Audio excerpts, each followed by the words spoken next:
La province de l'Ontario, la plus importante du Canada, vient de décider d'annuler la construction à Toronto d'une université entièrement en langue française. Décision annoncée par le Premier ministre de l'Ontario, Doug Ford, pour des raisons budgétaires. On parle aussi de supprimer le commissariat des services aux francophones.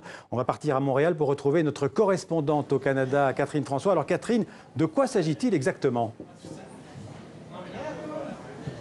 Alors ce sont donc ces deux décisions qui ont été annoncées hier par le gouvernement de l'Ontario et qui soulèvent la colère, vous vous imaginez bien, de toute la communauté francophone de cette province. Alors qu'est-ce que le commissariat aux services en français? Eh bien, c'est le chien de garde en tant que tel pour cette communauté francophone pour qu'elle puisse se faire respecter et se faire servir en français dans la province.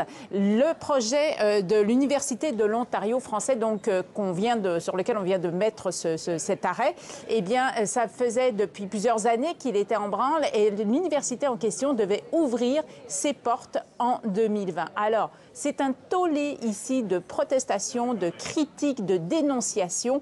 Le président de l'Assemblée de la francophonie de l'Ontario a dit que c'est un jeudi noir pour la francophonie canadienne. Le gouvernement Trudeau dénonce lui aussi fortement ces décisions du gouvernement ontarien par la voix de la ministre de la francophonie, Mélanie Joly. Le premier ministre du Québec, lui aussi, François Legault, a dénoncé ces décisions. Il doit rencontrer lundi le premier ministre Doug Ford et il va lui en parler. Il faut savoir, Xavier, qu'il y a 600 000 francophones en Ontario, donc c'est quand même une communauté très importante. Et ils ont annoncé qu'ils allaient s'adresser aux tribunaux dès maintenant pour faire renverser ces deux décisions controversées du gouvernement ontarien.